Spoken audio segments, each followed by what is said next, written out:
boylarda yaptıkları şampiyonluklarla beraber işte onlar böyle resim gibi dizildiler. Ama güreşimiz başlarken Sayın Başkanım dedi ki Vali Bey'imiz gelecek. Davetlimiz İstiklal Marşımızı ve saygı duruşumuzu o zaman yaparız dedi. Biz de Tom Meister hazır mıyız efendim? Türkiye Cumhuriyeti'ni kuran başta Gazi Mustafa Kemal Atatürk. Aziz silah arkadaşları. Bu meydanlardan gelmiş geçmiş nice pehlivanların ruhlarının şad olması için, vatan için, bayrak için, namus için canlarını seve seve feda eden kahraman şehitlerimiz için sizleri bir dakikalık saygı duruşuna, akabinde İstiklal Marşımızı söylemek üzere ayağa davet ediyoruz. Lütfen başımızdaki şapkaları çıkartalım, lütfen. Saygı duruşu için dikkat!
Evet değerli güreş severler, cennet olsun. Evet, burada Sorgun Belediye'mize güreşlerin yapım aşamasında değerli başkanımız 21 başpehlivan Aslı ilk turda kısmetlerini giydiler. 5 çift güreşecek değerli güreş severler. Ben Ramazan Yaran hocama da bir alkış istiyorum. 5 çift güreşecek, diğer başpehlivanlar tur atlayacaklar. Ve ikinci turda son 16 kapışmalarıyla devam edeceğiz. Yozgat Sorgun Er Meydanı'nda. O zaman biz az önce şehitlerimizi andık. Hadi onlar için küçük bir mani söyleyelim ama maniyi hep birlikte söylememiz gerekiyor. Tamam mı? Maniyi hep birlikte söylersek o zaman daha güzel oluyor. Ölü demeyin onlara sakın. İlahi ferman öyledir bir bakın. Onlar cennette Allah'a yakın. Şehitler ölmez. Harikasınız. Bir daha. Şehitler ölmez.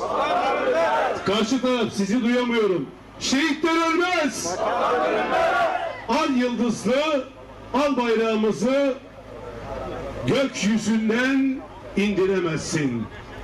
Ezan-ı Muhammed'imizi semalarda dindiremezsin.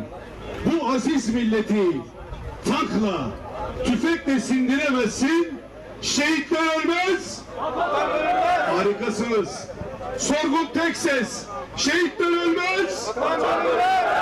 Bir daha şehitler ölmez. Tüm şehitlerimizi rahmetle, şükranla, minnetle anıyoruz. Bir Fatiha isteyelim onlar için. El Fatiha.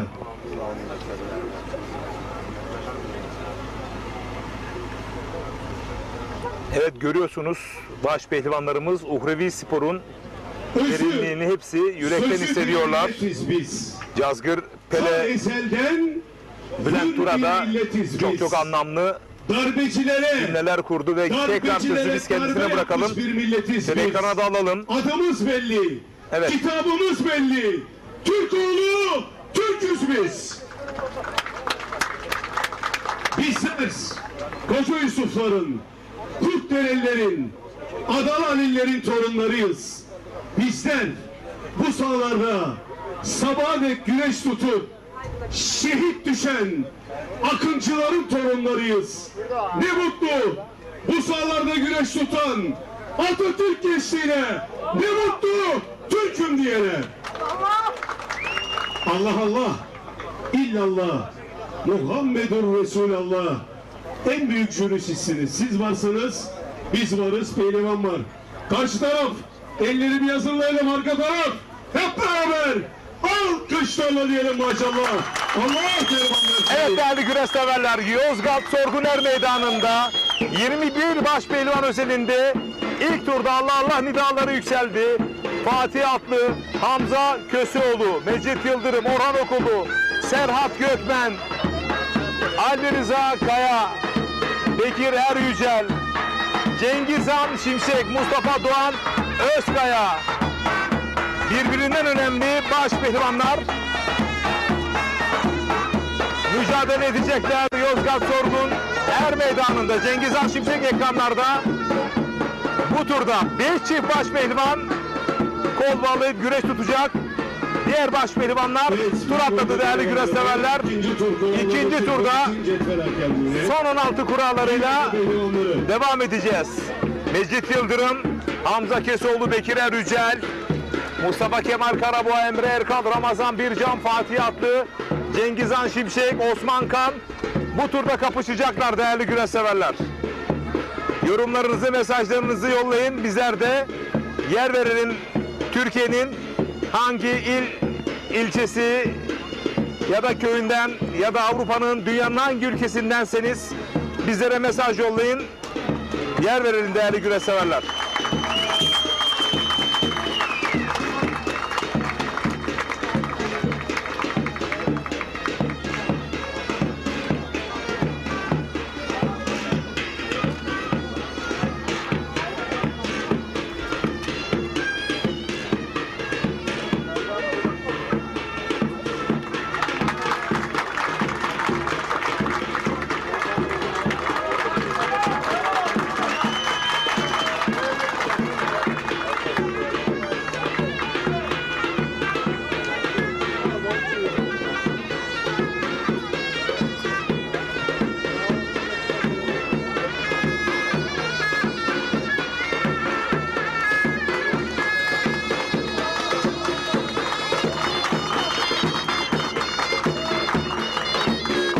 Arada çok değerli Koza TV yorumcumuz Mustafa Bayram iyi yayınlar diliyor.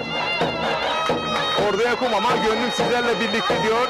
Tüm pehlivanlarımıza başarı dileklerinde bulunuyor. Mustafa Bayram, değerli yorumcum, kadim dostum, yol arkadaşım.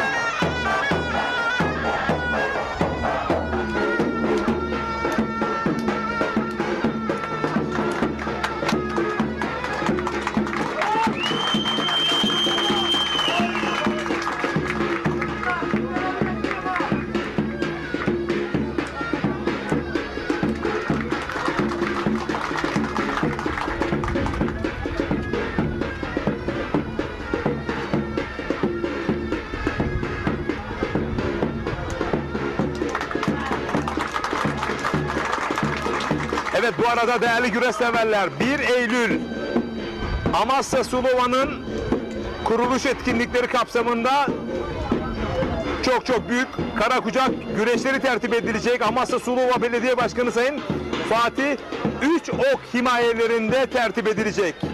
Amasya Sulova Belediye Başkanı Sayın Fatih 3 ok himayelerinde tertip edilecek. Türkiye'nin en ünlü pehlivanları 1 Eylül Sulova'nın kurtuluşu etkinlikleri kapsamında yapılacak olan büyük karakucak güreşlerinde kol bağlayıp güreş tutacaklar. Değerli güreş severler, bu müjdeyi vermiş olalım. Ve bu güreşleri de çok değerli hocam Abdülkadir Saraç hocamız koordine edecek. Değerli güreş severler. Evet, mücadeleler başladı.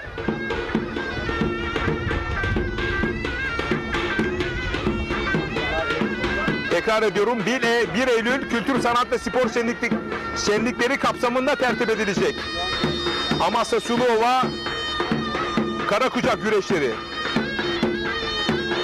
Evet, sol üst kadrajda Hamza Köseoğlu Osman Kan mücadelesi. Sol alt kadrajda Bekir Eryücel, Cengizhan Şimşek kapışması. Sol üst kadrajda Mustafa Kemal Karaboğa, Mecit Yıldırım. Sağ alt bakıyorum.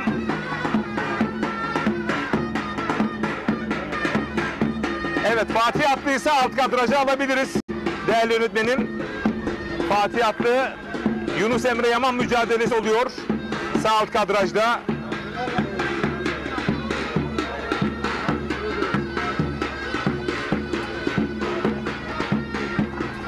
Burası Yozgat Sorgun Er Meydanı değerli güreş severler. Evet, sağ alt kadrajda Fatih Atlı, Yunus Emre Yaman kapışması.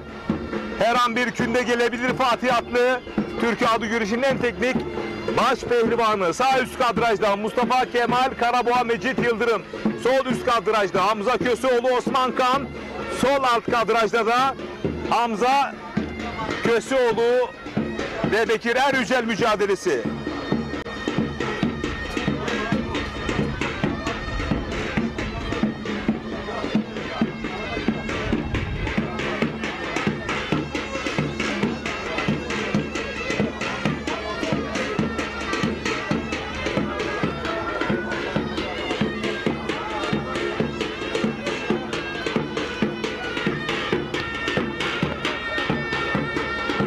...21 baş pehlivan ilk turda güreşiyorlar. 5 çift baş pehlivan kolu bağlı güreş tuttu. Diğer baş pehlivanlarımız tur atladılar. 11 baş pehlivanımız tur atladı değerli güreş severler.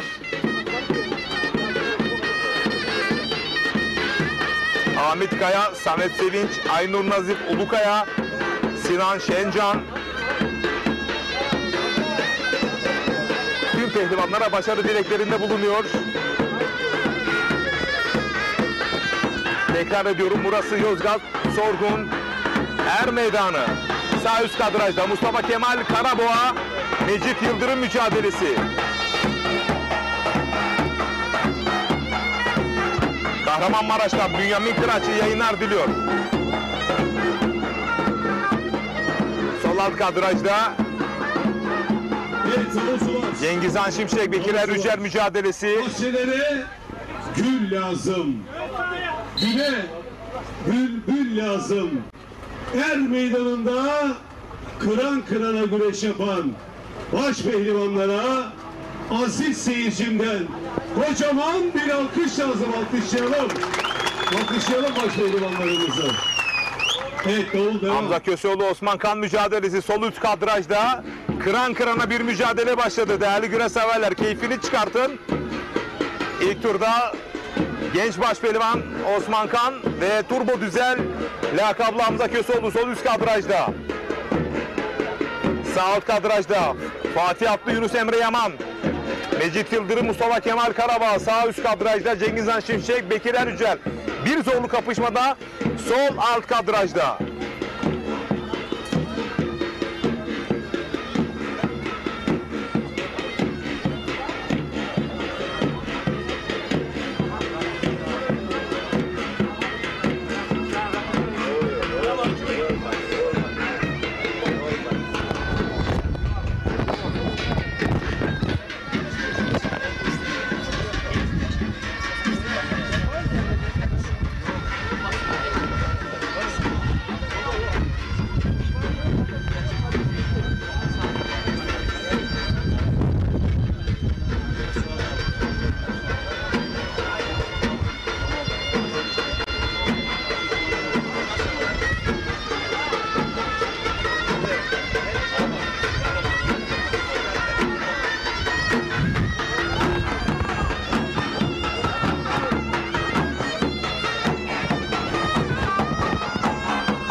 Fatih Atlı, Yunus Emre Yaman mücadelesi yerde devam ediyor. Cengiz Han Şimşek mücadelesi de ayakta devam ediyor. Pazar günü 13 Ağustos Pazar günü Yaylaların Yaylası Gökbel Yaylası'nda olacağız. Alanya Belediye Başkanımız Sayın Ahmet Murat Yücel himayetini tertip edilecek ve tam 50 baş pehlivan, tüm kemer kuşanmış baş pehlivanlar kol bağlayıp güreş tutacaklar. Ve yine Güreşin Kalbi Koza TV, Ekin Türk TV ve Lider Haber TV ortak canlı yayın ağıyla siz çok değerli güreş severlerimizin karşısında olacağız. Güreşin kalbi atmaya devam edecek değerli güreş severler. Fatih Atlı, yan kazık yan pacada, sağ alt kadrajda Yunus Emre Yaman paratını aldı. Bir oyun çıkabilir mi? Sol üst kadrajda Hamza Köseoğlu'nun atakları devam ediyor. Sol alt kadrajda Cengizhan Şimşek, Bekir Erücer mücadelesi ayakta devam ediyor. Mecit Yıldırım ve Mustafa Kemal Karabağ, iki tecrübeli başpehlivan sağ üst kadrajda. Yunus Emre Yaman künde pozisyonunda, bir kılçık arayışı içerisinde Fatih Atlı toparlandı. İç sarmaya yöneldi. Fatih Atlı açılma yok mu diyor çayır hakemine. Bursa Orhan Gazi'den Berber Hasan iyi yayınlar diliyor. Değerli büyüme selamlar yolluyoruz. Ve muhtar Kadir tüm pehlivanlara başarılar dilemiş Orhan Gazi'den.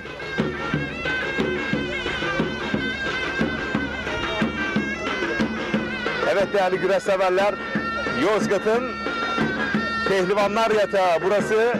Pehlivanın yiğidin harman olduğu yer Yozgat. Dünya minderlerinin en kariyerli baş pehlivanı Rıza Kayaalp'in memleketi burası. Değerli güreş severler.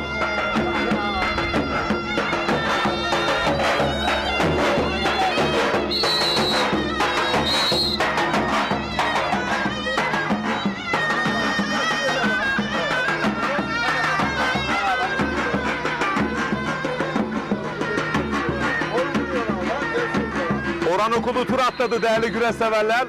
Serhat Gökmen de tur atladı.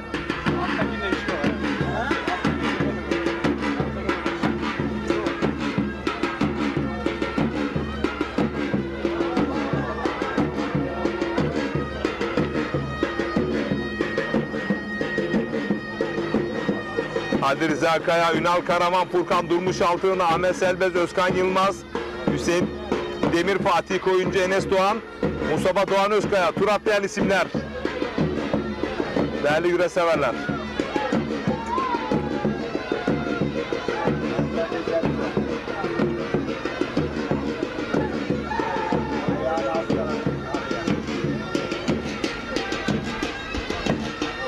Bu arada Fatih Atlı rakibi Yunus Emre Yaman'ı bastırdı.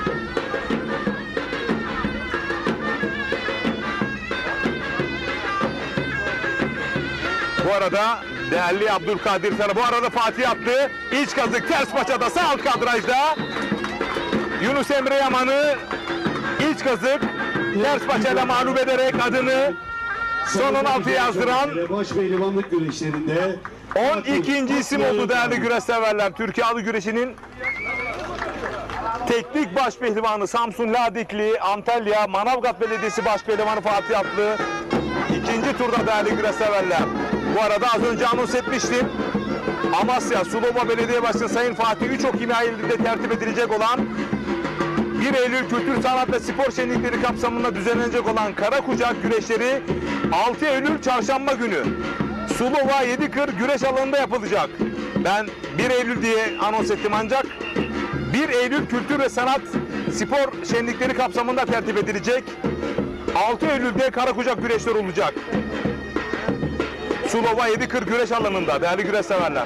Evet Fatih Atlı bakın iç kazık ters paçada Yunus Emre Yaman'ı mağlup ederek adını ikinci tura son 16'ya yazdırdı.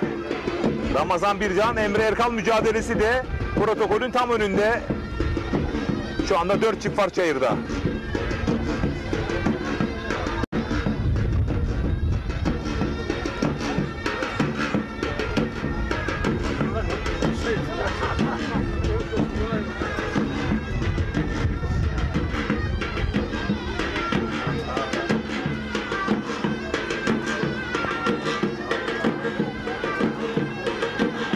Evet Emre Erkal, Ramazan Bircan mücadelesi sağ alt kadraja geldi.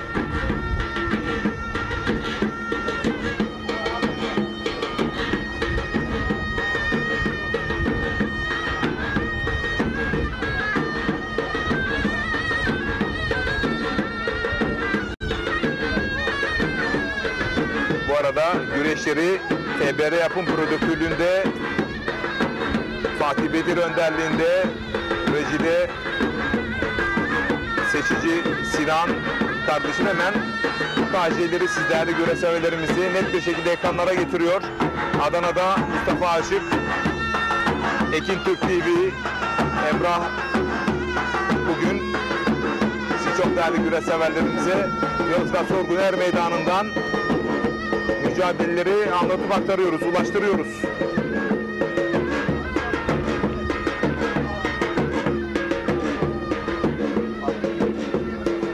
Sinan Şencan, Turcan Süzen, Nazım Batmaz, Durmuş, Altın Geyik iyi yayınlar diliyor.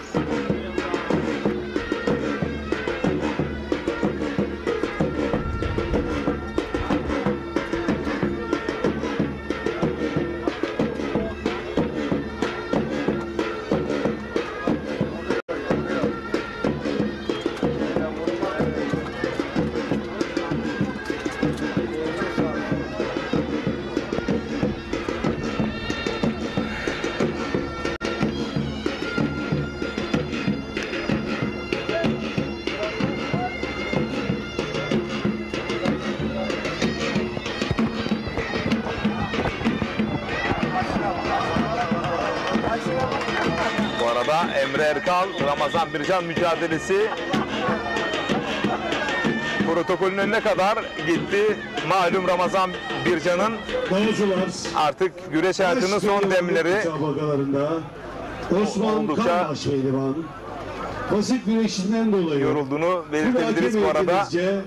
Osman Kanbaş pehlivana Sol üst kösede Hamza Köseoğlu Osman Kan mücadelesinde Osman Kan'a bir ithar. Hamza Köseoğlu'nun atakları karşılığında bir ithar verildi Osman Kan'a. Güreşlerinde Ramazan Bircan Başpehlivan basit güreşinden dolayı kule hakem heyetimizce bir ithar verilmiştir.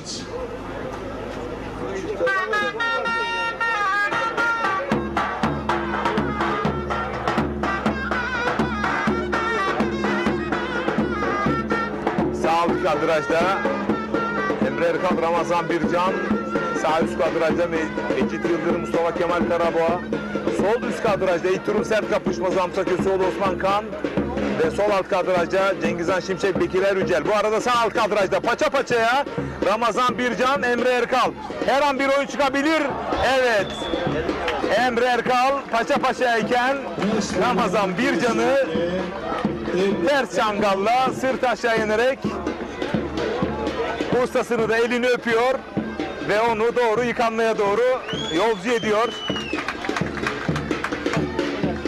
Ramazan Bircan, bakın paça paçaya, evet biraz daha geride, burada paça paçaya gelmişken biraz ağır kaldı haliyle, yaşı da ilerledi. Bakın Emre Erkal bir anda ters çangalla net bir galibiyetle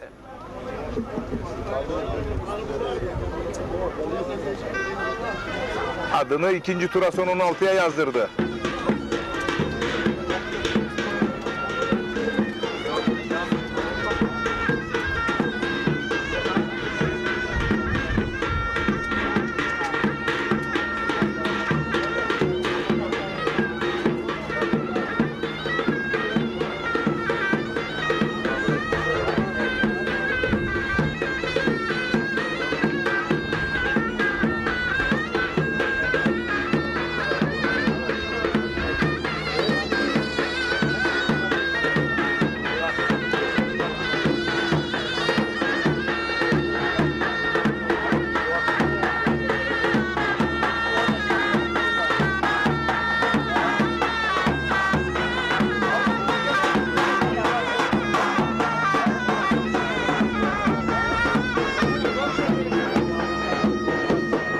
Çayırda 3 mücadele kaldı değerli güreş severler.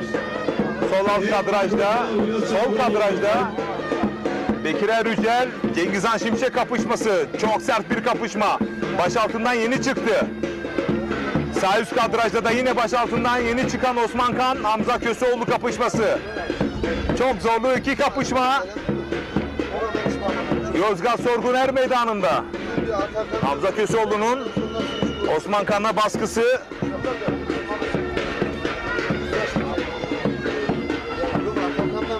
iritarı söz konusu Osman Kan'ın.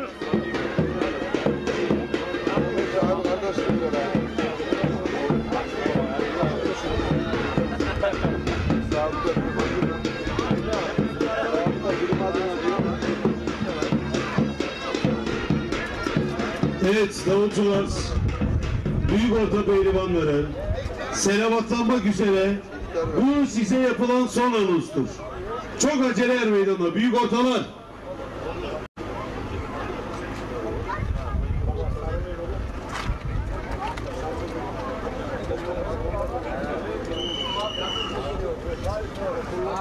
Hamza Köseoğlu'nun atakları devam ediyor Osman Kan'a. Bu arada Mecit Yıldırım Mustafa Kemal Karaboğa'yı kas kanadı oyunuyla mağlup ederek adını o da son 16'ya yazdırdı. 2 mücadele kaldı, 2 çift kaldı çayırda.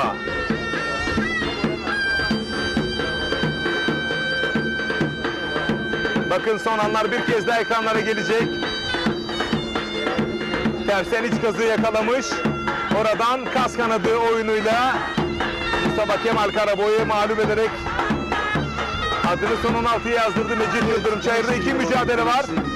Baş altından bu yıl terfi eden 2 baş pehlivan Osman Kan ve Bekir Erücel, rakipleri Hamza Köseoğlu ve Cengizhan Şimşek.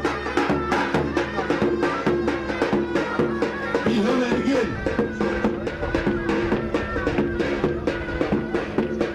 Çayırda 2 mücadele kaldı. Ve kıran kırana bir mücadele. Ben de büyük keyif alıyorum. 2 genç baş pehlivan Osman Kan ve Bekir Erücel. 2 güçlü isimle kapışıyorlar ilk turda. Güzel bir kura eşleşmesi. Tosya Gençlik Spor İlçe Müdürlüğü adına güreş yapıyor. Tosya. Çorum Belediye Başkanımız Doktor Halil İbrahim Aşkın Bey pehlivanı Muhammed Ali Eryücel Çorum. Kemal Eser. Gönül Besicilik Sayın Yaşar. Ekranın sağında Cengizhan Şimşek, Bekir Erücel. Ekranın solunda da Hamza Köseoğlu, Osman Kan mücadelesi.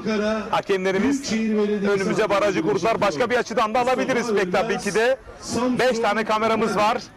Zengin bir prodüksiyon sunuyoruz sizlerle güreş severlerimize. Ankara Büyükşehir Belediye Başkanı. Evet, bu arada Yan Kazık Yan Paşa'dan bastırdı rakibini. Bugün de burada. Ekranın sağında Cengizhan Şimşek. Adamı Selam Coşkun Bey adına güreş yapıyor. Ömer Faruk Kırat Amasya. Baş pehlivanlarımız puanlaması. Evet, puanlama anonsu geldi. Şimdi işte zorlu süreç başlayacak pehlivanlarımız özelinde. Pehlivan babası Amasyalı Sayın Abdullah Kırat adına güreş yapıyor. Cengizhan Şimşek mi, Bekir Erüce mi, Osman Kan mı, Hamza Köseoğlu mu? İlhan Ergin, Şehitler Diyarı Çanakkale. Allah Allah. İllallah. Hakan Özel iyi yayınlar diliyor.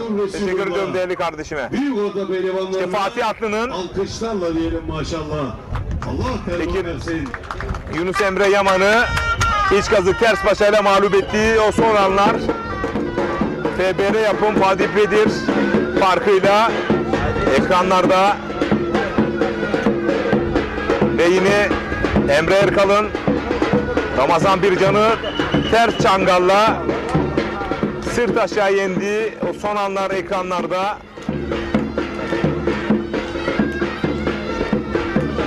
Ve bu kez de Mecit Yıldırım Mustafa Kemal Karaboğa'yı kas kanadı oyunuyla açmış olduğu son anlar ekranlarda. Bakalım puanlamada neler olacak. 2 genç baş pehlivan Osman Kan ve Bekir Erücel iyi bir sınav verecekler. Biri Cengizhan Şimşek'le, diğeri de Hamza Köseoğlu'yla.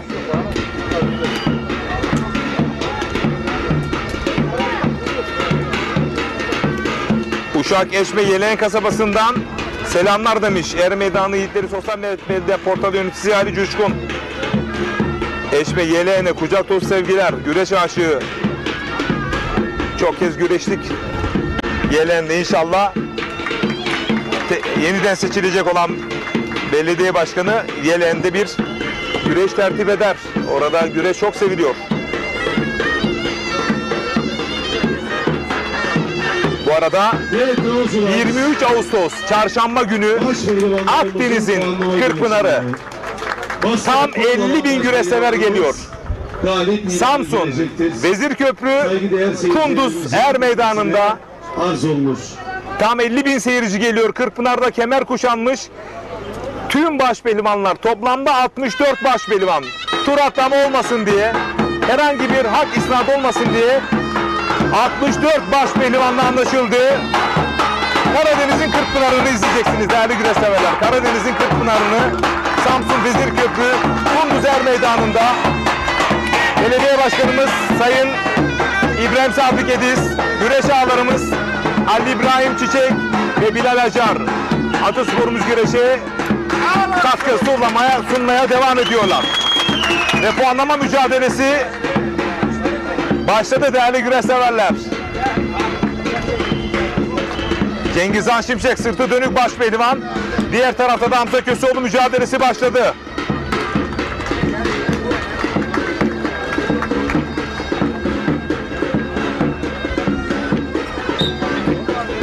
Bu kez Osman Kan'ın atakları söz konusu.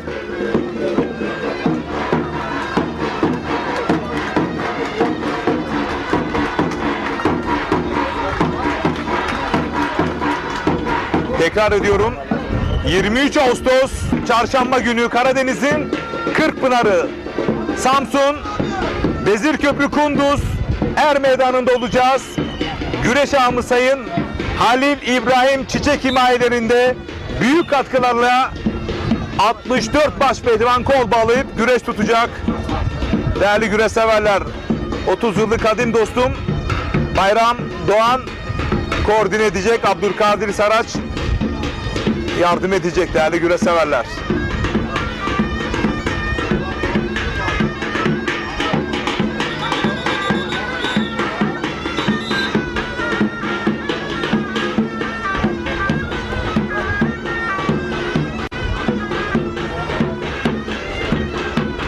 Evet, Osman Kan puanlama mücadelesine biraz daha atak başladı. Hamza Köseoğlu karşısında bir iter var. Osman Kan'ın Hamza Köseoğlu böyle geri gitmeye devam ederse hemen bir iter anonsu gelebilir. Ekranın sağında Cengizhan Şimşek, Bekir Erücel puanlama mücadelesi. 14 isim belli oldu değerli güreşseverler.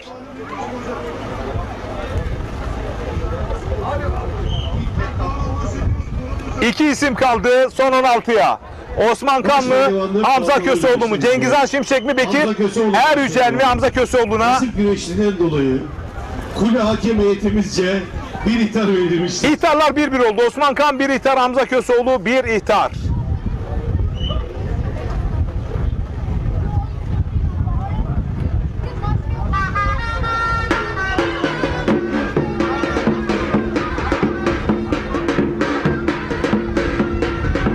Ahmet Çetinkaya, Hacı Serdar Sunna, Akhisar güreşlerin altın kemerli güreş ağası iyi yayınlar diliyor.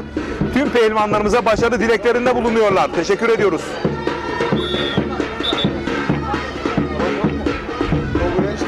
Hamza Köseoğlu çok geri gidiyor. Sanırım belinde bir sakatlığı söz konusu. Güreşe hiç giremiyor. İkinci ihtar her an gelebilir. Hamza Köseoğlu başlıyor. Evet. Basit güreşinden dolayı kule hakem heyetimizce ikinci ihtar verilmiştir. Evet, ikinci ihtarı aldı. Böyle devam ederse üçüncü ihtarda kaçınılmaz. Hamza Köseoğlu özelinde. Ama ekranı sağında Cengizhan Şimşek, Bekir Erücel mücadelesi de pür dikkat devam ediyor.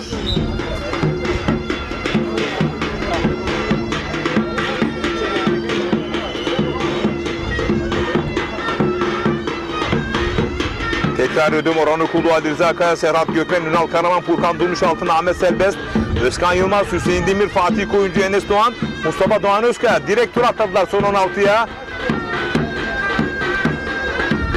Fatih Atlı, Mecit Yıldırım, Emre Erkal son 16'ya adını yazdırdılar. 2 çift kaldı. Evet, 3 ihtarla ihraç edildi. Hamza Köseoğlu ve Osman Kan Son 16'da değerli güreş severler. Antalya Serik Belediyesi'nin baş pehlivanı bir mücadele kaldı çayırda. Cengizhan Şimşek mi Bekir? Er Yüce mi?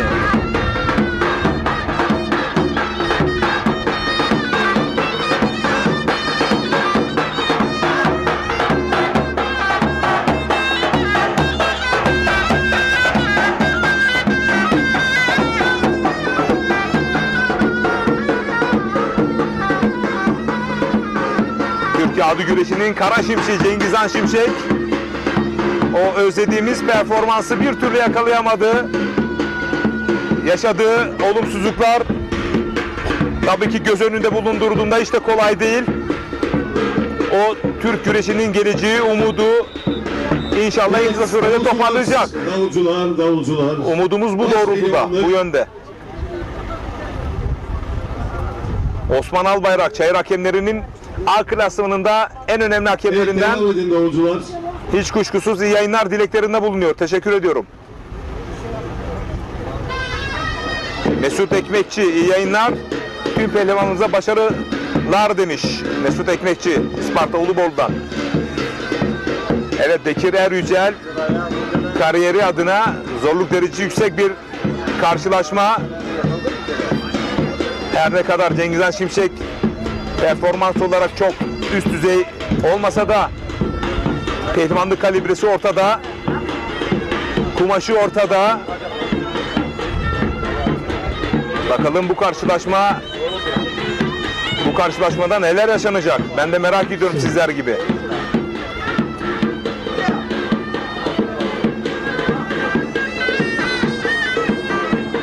Alev ses biraz önemli. Tekrar ediyorum değerli güreş severler. 1 Eylül Kültür, Sanat ve Spor Şenlikleri kapsamında Amasya Sulova'da Büyük Karakucak güreşleri tertip edilecek. Sulova Belediye Başkanı Sayın Fatih 3 ok himayelerine tertip edilecek. 6 Eylül Çarşamba günü. 6 Eylül Çarşamba günü Amasya Sulova 7.40 güreş alanında tertip edilecek. Amasya Sulova Belediye Başkanı Sayın Fatih 3 ok himayelerine tertip edilecek. 1 Eylül Kültür, Sanat ve Spor Şenlikleri kapsamında 6 Eylül'de Çarşamba günü.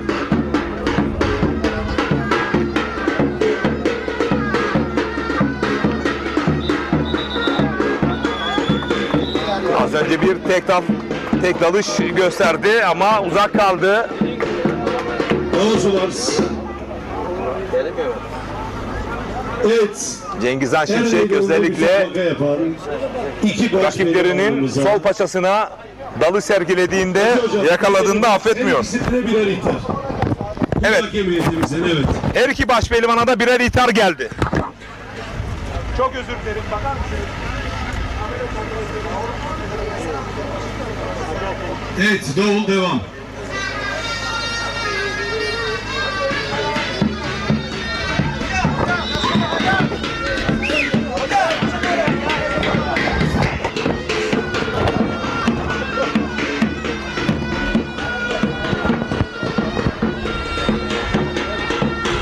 Her iki baş pehlivana da bir ithar geldi değerli güreş severler.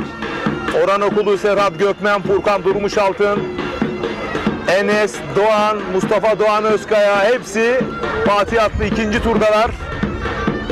Osman Kan 15 isim son 16'ya adını yazdırdılar. Bir isim kaldı. Cengizhan Şimşek mi Bekir Er Yücel mi?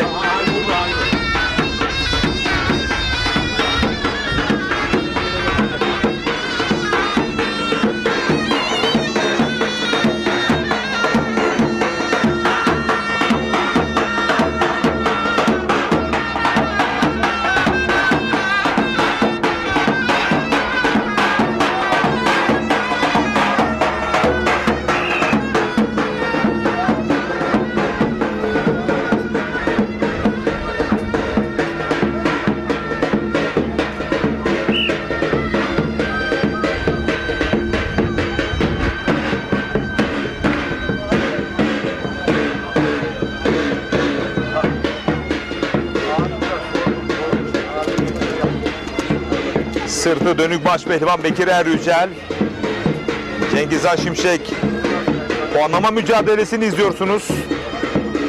Burası yiğidin harman olduğu Yozgat Sorgun Er Meydanı.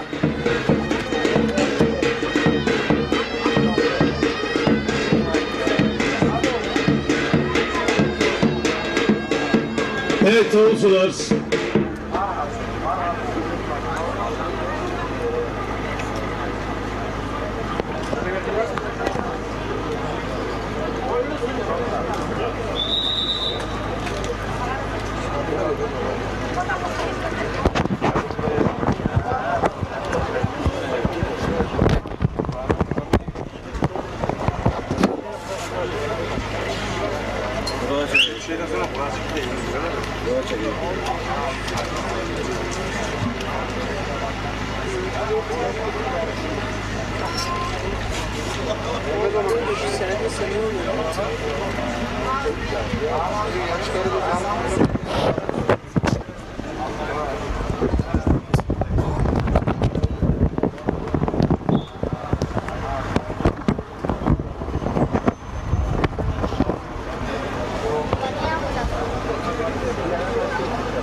Evet, birer itiharı söz konusu iki baş pehlivanın da.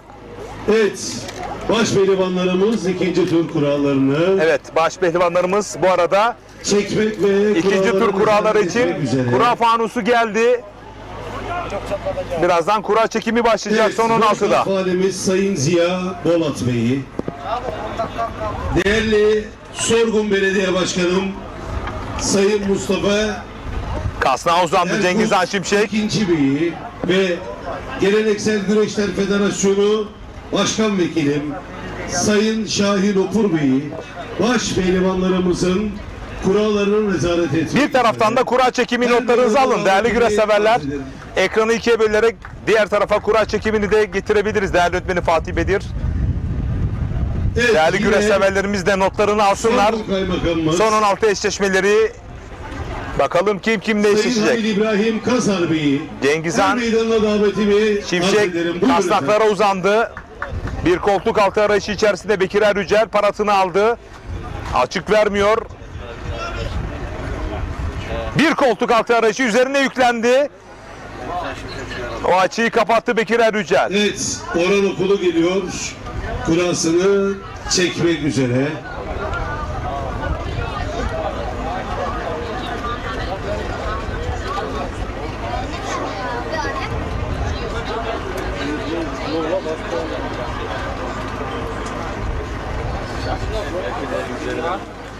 Tekrar Evet, kasnakta Orhan Okulu'nun kura numarası. Yanpaşa'ya doğru uzandı. Uzak kaldı yine.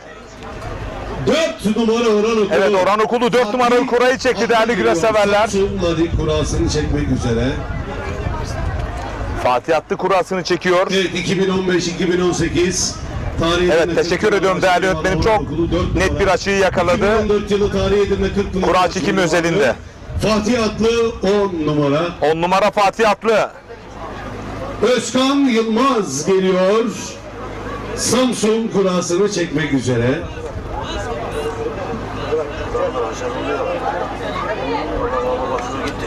Vurdu. 8 numara Özkan Yılmaz.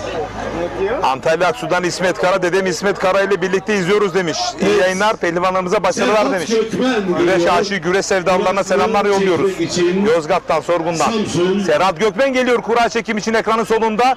Benim bir gözümde sağ kadrajda. Evet, Sayın Kaymakam. Cengizhan Şimşek bu dakikalarda daha aktif, daha atak güreşiyor. Paçaya uzandı. Kurtardı paçayı Bekir Eryücel. Emre Erkal geliyor. Antalya. Sanırım 9 numarayı çekti Serhat Gökmen. Yanlış da duymuş olabilirim. Siz notunuzu alın. Ben ekranın sağ kadrajındaki mücadeleyi de anlatmak istiyorum. Çünkü her an bir puan çıkabilir. 1 numara Emre Erkal. Furkan Durmuş Altın geliyor Antalya. Kurasını çekmek üzere. Tekrar dizledi. Cengizhan Şimşek. Sağlı solu kasnak Evet, Furkan arayışı Durmuşal. içerisinde koltuk altlarından paçaya uzanmak isteyecek. Oraları çok iyi kapatıyor. Mecit Yıldırım geliyor. İslam kurasını çekmek üzere. Evet, Mecit Yıldırım'ın kura numarası 7 numara Mecit Yıldırım. Bir kez daha Ahmet kasnaklara Serbest uzandı. geliyor Çorum'dan Cengiz Han Şimşek. kurasını çekmek üzere.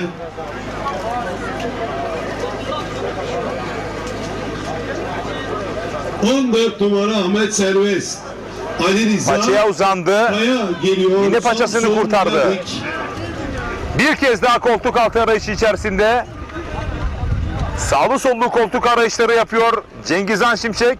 Bekir Evet, Erüce Ali Rıza Kaya bütün açıkları kapattı ama 3 numara an itibariyle Enes Doğan. bu kez sağ koltuk altını mı arayacak yoksa Evet, tarihi sol paçasına doğru sağ ayağını mı takacak? 6 şampiyonumuz. Şu anda kasnaklara gömüldü adeta. Evet, Enes Doğan.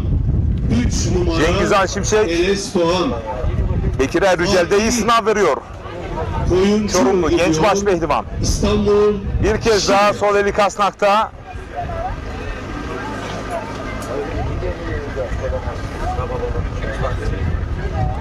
...11 numara Fatih Koyuncu. Hüseyin Demir geliyor. Paçaya uzandı. Kurasını çekmek için Yine kurtardı Hüseyin Demir, paçayı. Antalya. Kasnaklardan sonuca gidemedi. Paçaları arıyor. Özellikle sol paçasını Mustafa hazırlansın. çok iyi savundu şu ana kadar Bekir Erücel. 15 numara Hüseyin Demir. Mustafa Doğan Özkaya Çorum kurasını çekiyor.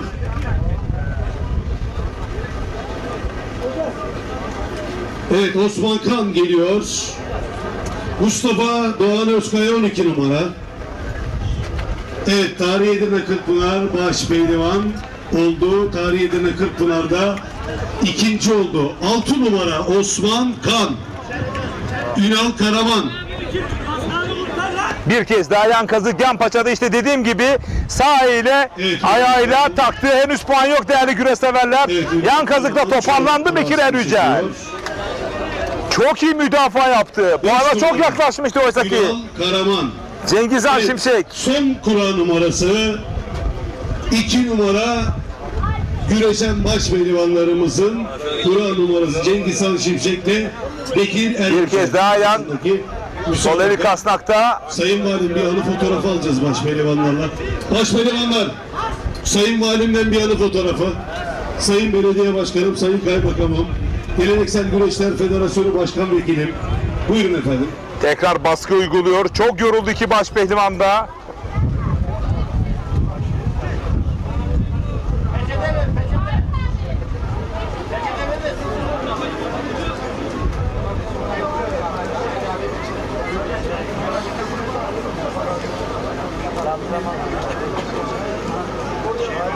Sol eli kasnakta bu kez sol paçaya uzanmak isteyecek hiç kuşkusuz ama düdüğü çaldı mücadeleyi kulenin önüne doğru çekiyor.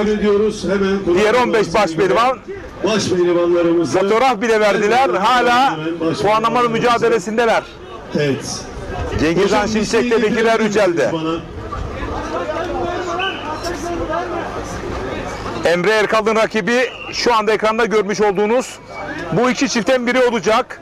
Enes Doğan Orhan Okulu eşleşmesi, Evet, Ünal Karaman, Emre Osman Erkal, Kan eşleşmesi, Mecit Yıldırım ve Özkan Yılmaz, Serhat Gökmen Fatih Attı, Fatih Koyuncu Mustafa Doğan Özkaya, Ali Rıza Kaya, Ahmet Selbest, Hüseyin Demir, Furkan Durmuşaltın eşleşmesi son 16'da değerli güreşseverler. 6 numara, Mecit Yıldırım 7 numara, Özkan Yılmaz 8 numara, Serhat Gökmen 9 numara, Fatih Atlı 10 numara, Fatih Koyuncu 11 numara, Mustafa Doğan Özkaya 12 numara, Ali Rıza Kaya 13 numara, Ahmet Selbest 14 numara, Hüseyin Demir 15 numara, Furkan Durmuş Altun 16 numara.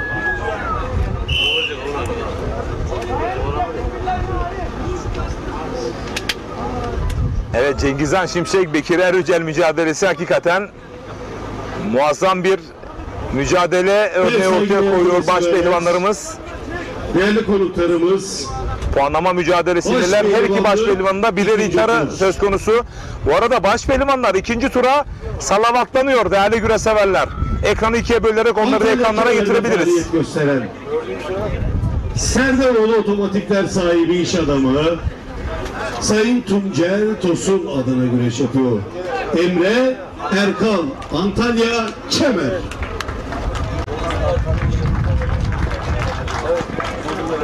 Antalya Murat Paşa Belediye Başkanımız Sayın Ümit Uysal adına güreş yapıyor. Aynı zamanda Antalya Bir kez daha, bu kez Sayın Bekir Erücel hücum yaptı. Sağlı sollu beline girdi. Bekir Erücel her an puan alabilir değerli güreşseverler. Henüz tam hakimiyet söz konusu değil. Cengizhan Şimşek'i ilk turda mağlup ederse günün sürprizine imza atabilir Bekir Erücel değerli güreşseverler. Baş altından yeni terfi etti baş pehlivanla Çorumlu Bekir Erücel Cengizhan Şimşek karşısında ikinci tura çok yakın. Şu anda tam hakimiyet söz konusu değil. Bakalım buradan toparlanabilecek mi? Ya da Bekir Erücel puan alabilecek mi? Belinde bekliyor, belini kavradı. Bir süpleks paçasından sürüyor şu anda, ayağını taktı, bastırdı, blok etti ve Bekir Erücel günün sürprizine imza attı kariyeri adına. Cengizhan Şimşek'i mağlup ederek adını ikinci tura yazdırdı. Genç baş pehlivan. Bu onun için büyük bir moral kaynağı oldu. Cengizhan Şimşek gibi bir baş pehlivanı ilk turda saf dışı bıraktı. Hem de puanlamada. Geçmiş olsun Cengizhan Şimşek. Tebrikler Bekir Erücel. Yoluna devam edecek. Ve şimdi de siz değerli güreşseverlerimizi baş pehlivanlarımızın ikinci tur salavatlamasıyla baş başa bırakırken son anlar bir kez daha ekranlara geliyor. Koza TV farkıyla, Fatih Bedir farkıyla, FBR yapım farkıyla bakın beline girmişti, paçaya uzanmıştı ama çok güçlü belini kavradı. Bitirici darbesi işte o sağ ayağıyla ayağını yerden kesti. Ve Bekir Erücel son 16'da. Şimdi pehlivanlarımızın salavatlaması için söz Bele Bülent Tura'da.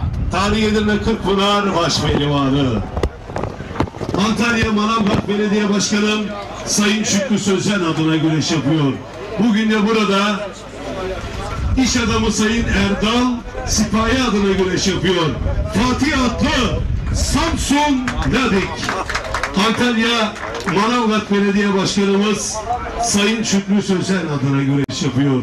Bugün burada iş adamı Sayın Erdal Sipahi adına güreş yapıyor.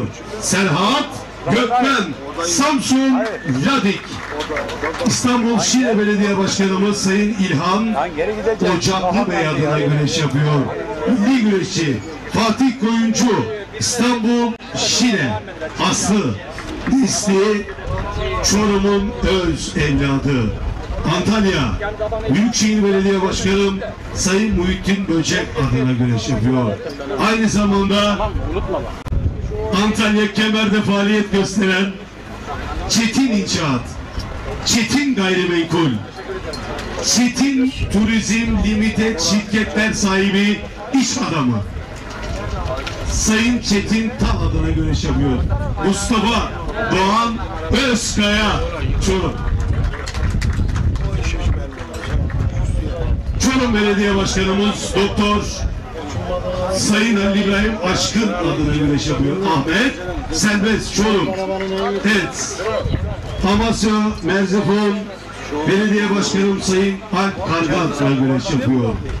Aynı zamanda tüm rekorları eleve eden korkunç koleksiyoncu, gittiği turnuvalarda 12 Avrupa, 5 dünya şampiyonu, 3 olimpiyat madalyası alan, Türk'ün gücünü dünyaya gösteren Sayın Rıza Kaya Alp adına güreş yapıyor. Ali Rıza Kaya Samsun Ladik. Serik Belediye Başkanım Sayın Enver Akutkan adına güreş yapıyor.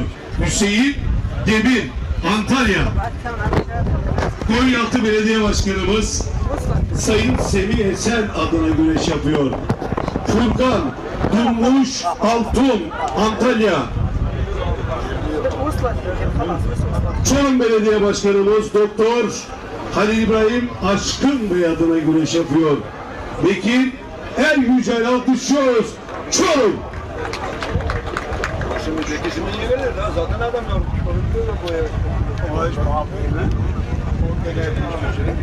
Öbürler 2 saattir dinleniyor. Allah Allah. İllallah. Muhammedun Resulullah. Baş peygamberlerimize. İkinci turda alkışlarla diyelim maşallah, Allah derman versin. Evet değerli güreş severler, Yozgat Sorguner Meydanı'nda baş pehlivanların ikinci tur selam atlaması. Allah Allah nidalarıyla baş pehlivanlarımız huzur peşlerindeler.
Enes Doğan ekranlarda. Değerli güreş severler, Türkiye Adı Güreşi'nin parlayan yıldızı. Büyük umudu, geleceği Enes Doğan.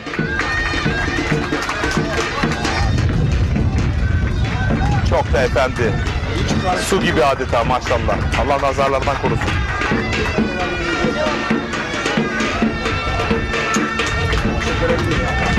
Orhan Okulu ekranlarda.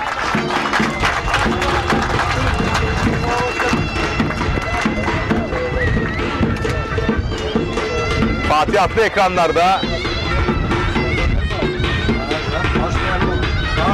Bu arada alt kaşede değerli yönetmenim Fatih Bedir. Evet, teşekkür ediyoruz. Sanırım yapmış olduğun iftar programlarından geriye kalan başlıklar. Evet, Furkan Durmuşaltın Antalya Konyaaltı Belediyesi Başpehlivanı Fatih Atlı hemen yanında, Osman Kam hemen yanında.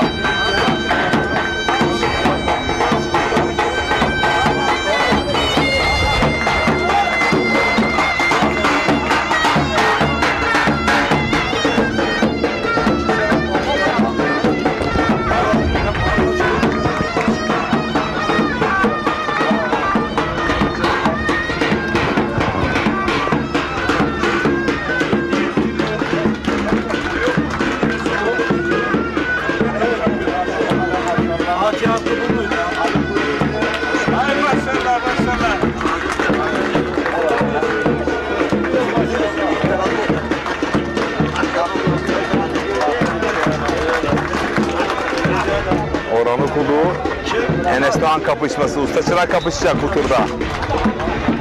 Değerli güreş severler. Mustafa Doğan Özkaya Fatih Koyuncu ile kapışacak. Ünal Karaman, Osman Kan mücadelesi. Serhat Gökmen.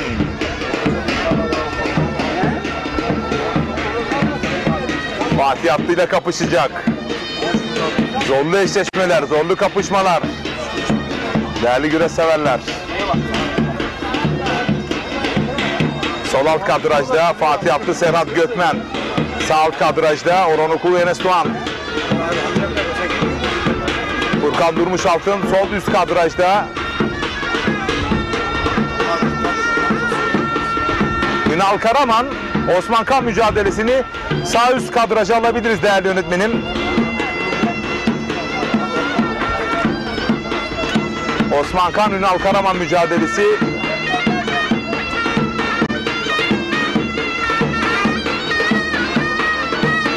Yavaş. Şu anda yan kazık, yan Şimdi paçada Osman Kan. Saygıdeğer Tek daldı Ünal Karaman.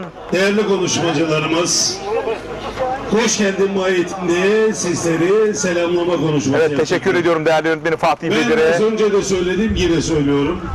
Biz cazgırız, ne görüştük onu söyleriz. Sağ üst kadrajda Ünal Karaman, Osman Kan mücadelesi. Geziyoruz. Biz belediye başkanlarını geldikleri zaman Furkan Durmuşaltın, Hüseyin Demir mücadelesi. Sol üst kadrajda. Belediye başkanım Orhan Okul ve Mesut mücadelesi de sağ alt kadrajda. Sabahtan beri bizimle beraber buradalar. Çok güzel bir organizasyon olmuş. Gelen misafirlerimize yemek ikramı yapıldı, pilav ikramı yapıldı, ayran ikramı yapıldı. Aç kalan var mı diye sor dediler ve sorduk. Aç kalan var mı? Ben bu güzel insana şöyle kocaman bir alkış yapmanızı istiyorum. Alkış Sayın Başkanıma. Evet, değerli başkanımı konuşmalarını yapmak üzere alkışlarınızla mikrofona davetimi arz ederim. Buyurun Sayın Başkanım. Kıymetli protokol üyeli arkadaşlarımız ve kıymetli misafirlerimiz, tabii ki pehlivanlarımız, güreşçilerimiz, Fatih Atlı, federasyon yetkilileri, Serhat Gökmen'e baskı uyguluyor değerli güreş severler. Protokolün önüne kadar bugün burada 13.sü olarak sürüklendi mücadele. Şimdi çayın ortasına doğru geliyorlar. etmekteyiz ve Surfest Ünal Karaman, Osman Kan mücadelesi sağ üst kadrajda. Her ikisi de birleştirerek devam ters ediyor. çangalı arayış içerisindeydi. Boşa çıktı da ikisi de bakalım toparlanıyor. Güreşlerin bir tarihi var, kültürü var, seveni var. Bu arada sol alt kadrajda tek daldı Serhat Gökmen. Fatih Atlı künde pozisyonunda. Pehlivanlarımızla güreştirmek için geleneksel olarak yaptığımız yağlı Osman Kan, Ünal Karaman mücadelesinde bir künde kılçık gelebilir mi? diyoruz. Ve bu yılda 13.sünü Kündeden yapmak bizlere boylu boyunca uzattı nasip Ünal oldu. Karaman, Osman Kan'ı. Hayırlı uğurlu olsun, mübarek olsun. Pehlivanlarımı tebrik ediyorum. Sizleri kutluyorum. İyi ki varsınız efendim. Hayırlı günler diliyorum. Evet, Mustafa Erkut ikinci. Değerli Sorgun Belediye Başkanı çok kısa ve güzel açıklamada bulundu. Bu arada Fatih Atlı sol alt kadrajda. Paça kasık arayış içerisinde keçi dikmesi yapabilir. Paçaları çok güçlü yakaladı. Serhat Gökmen oradan açık düşürebilir Fatih Atlı'yı. İki paçayı da yakaladı. Eğer bir günü alarsanız sevinç Keçi ve dikmesi mi mutluluk yapacak? olsun. Paçalardan mı Belediye çekecek? Başkanlığı 5 dönem. Serhat Gökmen. Size hayırlı uğurlu olsun. Bakalım havalandıracak mı oradan? Evet, teşekkür Toparlandı. ediyoruz. Bir kılçık. Şu anda künde pozisyonunda sol alt köşede. Fatih Atlı değerli güreş severler. Gülden terazi tutarlar.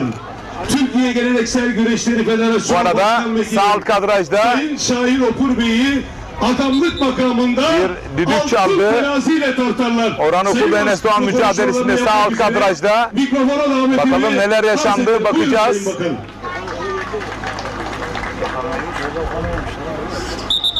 Sağ üst kadrajda da Ünal Karaman, Osman Kan mücadelesi paça paçaya her an gelebilir. Çok kıymetli Evet, mücadele ayakta devam ediyor. Orhan Okul ve Enes Doğan mücadelesi sağ alt kadrajda. Ünal Karaman, Osman Kan mücadelesi adeta karıştılar. istiyorum. Fatih Atlı, Serhat Gökmen mücadelesi de hem yerde karışıyor hem de ayakta şu anda devam ediyor.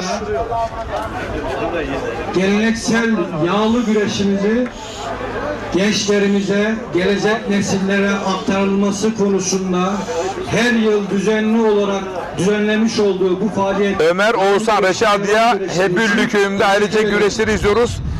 Allah kolaylık versin, pehlivanlarımıza başarı dileklerinde bulunuyorum demiş Ömer Oğuzhan. Değerli büyüğüm. devamlılığını, idamesini gelenek ve kültürleriyle yaşatırlar. Evet, bu arada Gelenek ve Türkiye Geleneksel kültürlerine Güreşler sahip Federasyonu çıkan Başkan Vekili gelecek Sayın nesillere Şahin Upur da aktarılmayan konuşmalarını yapıyor. Milletler devamlılığını sürdüremezler. Bu yönden de geleneksel güreşlerimize katkıda bulunan tüm kurum ve kuruluşlarımıza, belediyelerimize Sorgun Belediye Başkanımıza teşekkür ediyor, saygılar sunuyorum. Evet, bu arada Serhat Gökmen iç kazıktan serptirmek istedi. Fatih Atlı sol alt kadrajda toparlandı Fatih Atlı. Bir kez daha serptirmek istiyor. Fatih Atlı ısrarla açılmadı. Serhat Gökmen ısrar ediyor. Bu kez kepçeleyebilecek mi? Yine toparlandı. Yine toparlandı. Gerdanlıyor bu kez. Bakıyoruz, evet. İç kazıktan gerdanladı. Fatih Atlı boğazından tuttuğu itirazı söz konusu. Kule tekrar izleyecek. Bakıyoruz.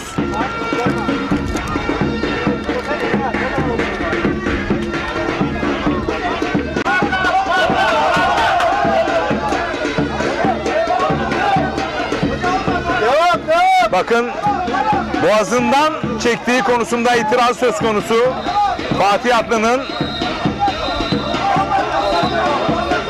Bakın tam burada hakem de o açımızı. Serhat Gökmen Evet, galip. kule hakemleri Serhat Gökmen'i gerdanlamayla net bir galibiyet elde etti konusunda hemfikir oldular ve Fatih Atlı yerine Serhat Gökmen çeyrek finalde değerli güreş severler. Ünal Karaman Paçakazık'tan şakladı. Osman Kan'ı toparlandı. Osman Kan değerli güreş severler. Bir günde kılçık. Mustafa Doğan Özkaya da adını çeyrek finale yazdırdı değerli güreş severler. Ünal Karaman tek daldı. Dış kastakta Osman Kan. Evet, baş pehlivanlık güreşlerinde aslı nesli Çorumlu öz evladı Mustafa Doğan Özkaya galip. 0666 Adana, Antalya, Güleburgaz 230. Siyah Şahin marka araç. Arabana çarpmışlar arabanın yanına. Bu arada Emre Erkal da Bekir Erücel mücadelesinde sağ üst kadrajda. Yerde mücadele bu arada Ünal Karaman mücadelesi de tribünlere kadar, protokole kadar taştı. Bekir Erücel mücadelesi de yerde, Furkan Durmuşaltın mücadelesi de yerde, Hüseyin Demir'le güreşiyor. Bakın sol üst kadrajda, iç başaya doğru yöneldi. Sol üst kadrajda Furkan Durmuşaltın septiriyor ve Hüseyin Demir'i mağlup ederek adını, o da çeyrek finale yazdıran baş pehlivan oldu. Elini öpüyor Hüseyin Demir'in.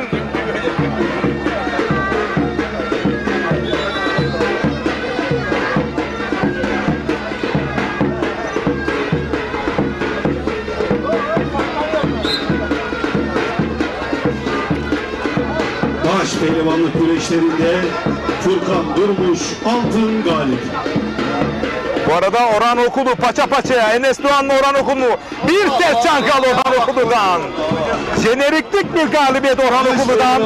Çıra Orhan Enes Doğan'ı paça paçayken bir anda ters çangalla sırt aşağı yenerek daha 40 fırın ekmek yemen gerekiyor diyor Enes Doğan Orhan Okulu. Net bir galibiyetle, o da çeyrek finalde. Ünal Karaman. Toskobaran ayak yarı final. Bu arada Bekir Erücel dış kazık Yanpaşa'da Cengiz Han Şimşek'i mağlup etmişti. Emre Erkal'la güreşiyor. Son 16'da değerli güreş severler. Mücadele ayakta devam ediyor. Ünal Karaman mücadelesinde her an açılabilir değerli güreş severler. Osman Kan Ünal Karaman'ı paça kazık yaparken açık düşürdü ve baş pehlivanlık güreşlerinde adını çeyrek finale yazdıran baş pehlivan oldu Osman Kan. Ünal Karaman da onu bağrına basıyor, genç baş pehlivanı. Ünal Karaman yaptığı hatanın telafisi olmadığını o da bir kez daha gördü. Mecit Yıldırım mücadelesi ekranlarda. minik bir çeyrek final. Özkan Yılmaz Mecit Yıldırım mücadelesi. Emre Erkal Bekir Erücel mücadelesi. Özak Ve Ali Rıza Kaya Ahmet Serbest. 3 çift kaldı çayırda. Manisa. Ankara Ege Spor Kulübü'nün pehlivanı İsmail Arıcı. Ankara.